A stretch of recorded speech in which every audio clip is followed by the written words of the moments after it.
آج کی بابرکت شب نور شب برات کے نام سے معروف اور مشہور ہے۔ اس بابرکت شب کے دامن میں اتنی برکتیں اور اتنی رحمتیں ہیں کہ اللہ جل شانہ گناہگاروں کو جہنم کی آگ سے آزاد فرما دیتا ہے۔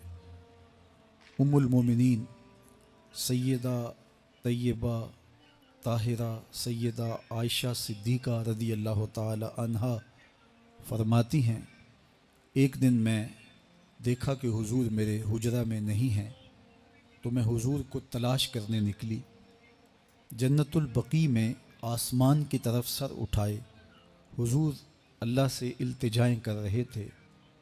مجھے دیکھا تو ارشاد فرمایا، عائشہ کیا تم نے یہ سمجھا کہ اللہ کا رسول تم سے زیادتی کرے گا؟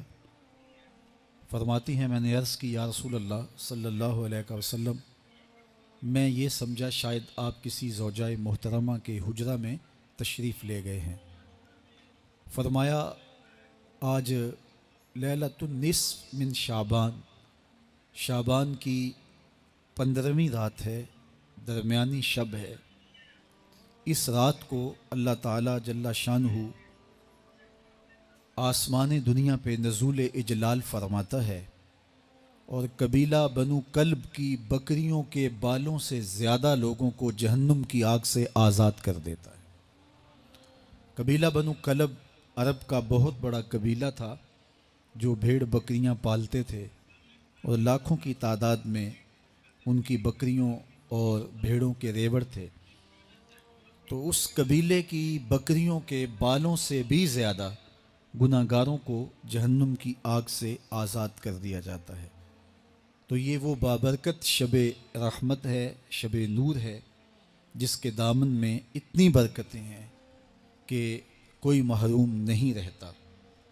صرف وہ بد نصیب لوگ جو شرک میں مبتلا ہیں، جو سخت کینہ پرور ہیں، جو قطع رحمی کرتے ہیں، قاتل ہیں، عادی شرابی یا بدکار ہیں، انہیں اس مبارک رات میں محروم رکھا جاتا ہے، ورنہ اللہ کی رحمتوں کا عموم اس بابرکت راتوں میں اس قدر ہوتا ہے کہ کوئی گناہ گار جو اس کے حضور ہاتھ دعا کے لیے اٹھاتا ہے اور اپنا دامن پھیلا کے اس کی رحمتیں مانگتا ہے، اسے محروم نہیں رکھا جاتا، بلکہ اللہ سب گناہ گاروں کو جہنم کی آگ سے آزاد کر دیتا ہے۔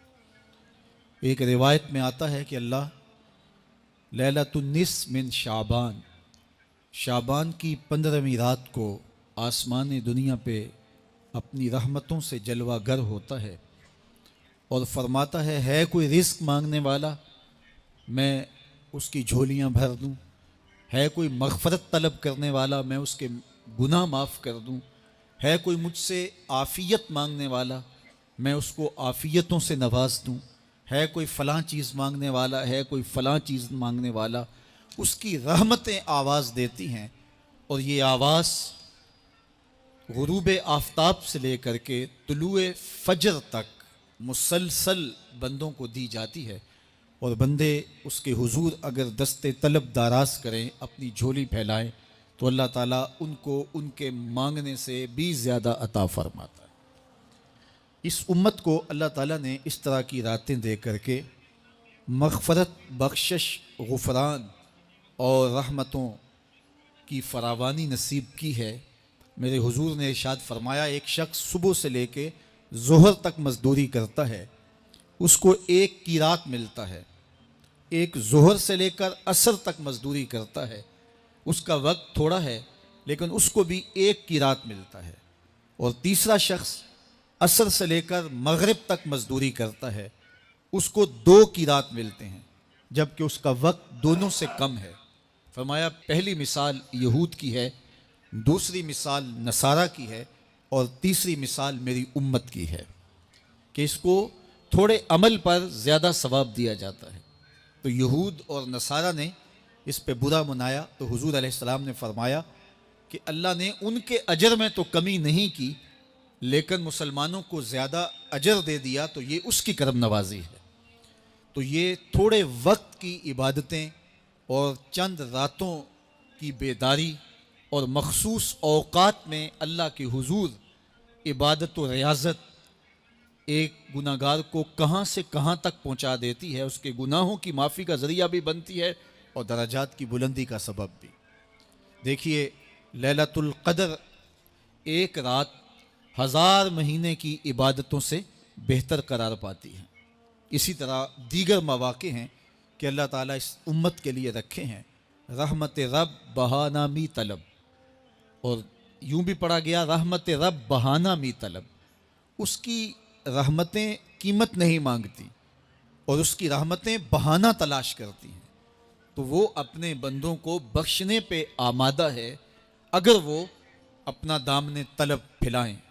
قرآن مجید میں ایک مقام دیکھیے کتنا دل آویز ہے، فرمایا ما یفعل اللہ بعذابکم، اللہ تمہیں عذاب دے کے کیا کرے گا؟ اس کی یہ چاہت نہیں ہے کہ تمہیں عذاب میں مبتلا کرے، اس کی چاہت یہ ہے کہ تم اس کی چوکھٹ پہ آؤ، جھولی پھیلاؤ، اس سے خیرات اور رحمت مانگو، اور وہ تمہارے ماضی کے سارے گناہ معاف کر کے، ساری غلطیاں معاف کر کے تمہیں اپنی رحمتوں سے مالا مال فرما دے۔ تو وہ بندوں کو بخشنے پہ، بندوں کی مغفرت کرنے پہ آمادہ ہے اور اس کی رحمتیں بہانے تلاش کرتی ہیں۔ اللہ اکبر۔ اور دوسری جانب اس کے بندے، اس کے مملوک، اس کی مخلوق، اور مخلوق کی گناہ گار اور نیکوکار اس کی رحمتوں کے طالب ہوتے ہیں، بلکہ وہ گناہ کرنے کے بعد جب معافی مانگتے ہیں تو اللہ کو یہ معافی بہت پسند ہے۔ معافی مانگنا، اس کے حضور اپنے دامن کو پھیلانا، وہ اس کو بہت زیادہ محبوب ہے۔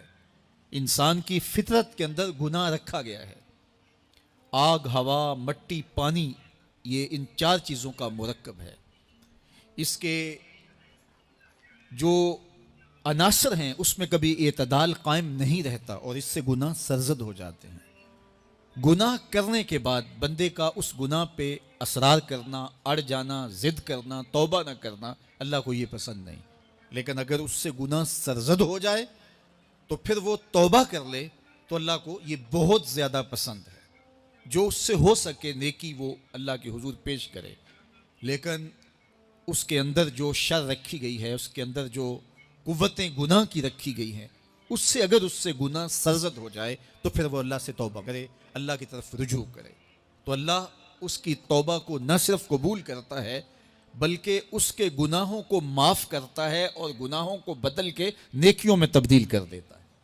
جب گناہ نیکیوں میں تبدیل ہو گئے تو جتنا بڑا گناہ گار تھا اتنا بڑا نیکوکار ہو گیا۔ حضرت سیدنا عمر رضی اللہ تعالیٰ عنہ بازار میں جا رہے تھے تو ایک شرابی نے ہاتھ میں بوتل پکڑی تھی شراب کی، تو حضرت عمر ہاتھ میں درہ رکھتے تھے اور آپ کا جاہ و جلال دیدنیت ہوتا، تو جو ہی حضرت عمر رضی اللہ تعالیٰ عنہ کو اس نے دیکھا تو ڈر گیا اور دل ہی دل میں کہا اے اللہ آج عمر کے قہر سے بچا لے، میں تیری بارگاہ میں سچی توبہ کرتا ہوں، اور جلدی سے شراب کو بغل میں چھپا لیا۔ اتنے میں حضرت عمر سر پہ پہنچ گئے اور گرج کر کڑک کے کہا کہ یہ تیری بغل میں کیا ہے؟ چونکہ اس کو بوتل چھپاتے دیکھا تھا تو وہ ڈر گیا اور ڈرتے ڈرتے کہنے لگا حضرت یہ سرکہ ہے۔ اب تھی تو شراب، لیکن ڈرتے ہوئے بولا حضرت سرکہ ہے۔ تو حضرت عمر نے کہا نکال۔ جب نکالا تو شراب نہیں تھی، واقعی سرکہ بن چکا تھا۔ تو جب اللہ کے حضور کوئی توبہ کرتا ہے اللہ اس کے گناہوں کو بدل کے نیکیوں میں تبدیل کر دیتا ہے۔ حدیث پاک میں آتا ہے کہ قیامت کے دن اللہ ایک شخص کو کہے گا کہ اپنا نامہ اعمال پڑھ، تو وہ نامہ اعمال پڑھنے لگ جائے گا، تو نامہ اعمال کے اندر چھوٹے گناہ بھی ہوں گے، بڑے گناہ بھی ہوں گے، تو اللہ سے حیا کرتے ہوئے، شرم کرتے ہوئے وہ بڑے بڑے گناہوں کو چھوڑتا جائے گا اور چھوٹے چھوٹے گناہوں کو پڑھتا رہے گا۔ جب وہ سارے گناہ پڑھ چکے گا اور کتاب ختم ہوگی تو اللہ تعالیٰ اسے فرمائے گا میرے بندے تو نے یہ جتنے گناہ پڑھے ہیں میں نے سب کو بدل کے نیکیوں میں تبدیل کر دیا۔ تو بندہ کہے گا اللہ ابھی تو میرے بڑے بڑے گناہ رہتے ہیں جو میں نے پڑھے ہی نہیں۔ فَضَحِكَ النَّبِيُّ حَتَّى بَدَتْ أَنْيَابُهُ، حضور جب یہ بیان فرما رہے تھے تو حضور اتنا مسکرائے کہ صحابہ نے حضور کی داڑھیں دیکھ لی۔ تو پہلے وہ بڑے بڑے گناہ چھوڑے جا رہا تھا، لیکن جب اللہ فرمائے گا کہ میں تیرے گناہوں کو بدل کے نیکیوں میں تبدیل کر دیا، تو وہ کہے گا ابھی تو بڑے بڑے گناہ رہتے جو میں نے ابھی پڑھے ہی نہیں۔ تو جب کوئی بندہ اس کے حضور توبہ کرتا ہے، اللہ یہ نہیں دیکھتا اس نے گناہ کتنے کیے ہیں، یہ دیکھتا بندہ آیا میری چوکھٹ پہ ہے، تو اللہ اس کے پچھلے سارے گناہ معاف فرما دیتا ہے۔ اللہ اکبر۔ میرے اور آپ کے آقا و مولا نے اللہ کے حضور توبہ کرنے اور اس پر اللہ کی خوشی اور اللہ کی خوشنودی کا ذکر کرتے ہوئے ایک مثال بیان فرمائی کہ ایک شخص صحرا میں سفر کر رہا تھا، تو وہ ایک درخت کے نیچے دوپہر کاٹنے کے لیے، سستانے کے لیے رک گیا اور درخت کے ساتھ اپنے اونٹ کو باندھ دیا اور خود لیٹ گیا تاکہ دوپہر کاٹ لوں۔ تھوڑی دیر کے بعد جب اس کی آنکھ کھلی تو اس نے کیا دیکھا کہ اونٹ ماں ساز و سامان کے ساتھ غائب ہے۔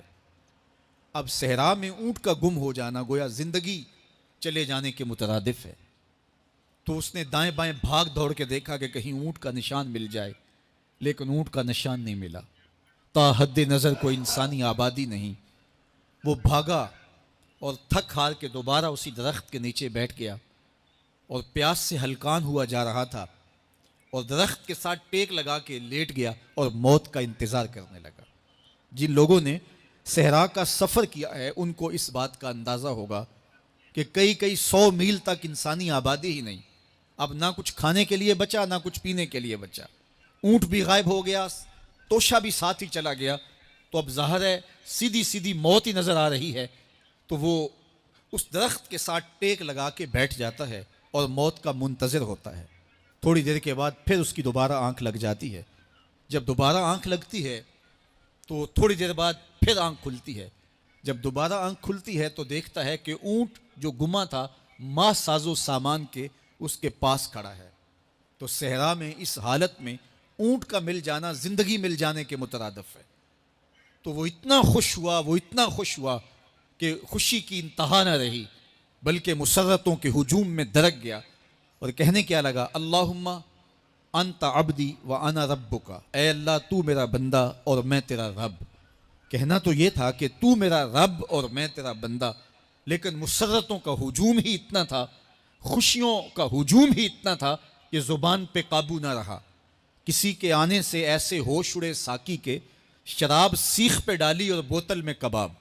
کہنا یہ تھا اللہم انت ربی وانا عبدک، لیکن اس قدر خوش ہوا جب بھی تیری قربت کے امکان نظر آئے ہم اتنے خوش ہوئے کہ پریشان نظر آئے۔ تو کہنا یہ تھا کہ اے اللہ تو میرا رب اور میں تیرا بندہ، لیکن خوشیوں کے ہجوم میں وہ کہتا ہے اللہم انت عبدی وانا ربک، اے اللہ تو میرا بندہ اور میں تیرا رب۔ حضور یہ بات بیان کرنے کے بعد صحابہ سے پوچھتے ہیں کہ ذرا بتاؤ اس بندے کو کتنی خوشی ہوئی کہ خوشی میں زبان بھی قابو نہ رہی اور اپنے آپ پہ کنٹرول نہ رہا، اور خوشیوں کے ہجوم میں اسے یہ بھی پتہ نہیں چل رہا کہ وہ کیا بول رہا ہے۔ تو صحابہ نے عرض کی حضور بہت زیادہ اسے خوشی ہوئی۔ تو میرے حضور نے یہ بات کرنے کے بعد ارشاد فرمایا، جس طرح اس کو گما ہوا اونٹ ملا اور اس کی خوشی کی انتہا نہ رہی، تو فرمایا جب کوئی شخص توبہ کرتا ہے اور اللہ کی حضور پلٹ کے آتا ہے، گناہوں سے معافی مانگ کے اس کی دہلیز پہ آتا ہے، میرے حضور نے فرمایا اللہ اس سے بھی زیادہ خوش ہوتا ہے کہ میرا بندہ میری چوکھٹ پہ آ گیا۔ تو وہ یہ چاہتا نہیں کہ اپنے بندوں کو عذاب دوں، وہ خود آگ میں چھلانگے لگائیں تو اس کی مرضی، اگر گناہ سرزد بھی ہو گیا ہے تو کوئی بات نہیں، معافی مانگ لی جائے۔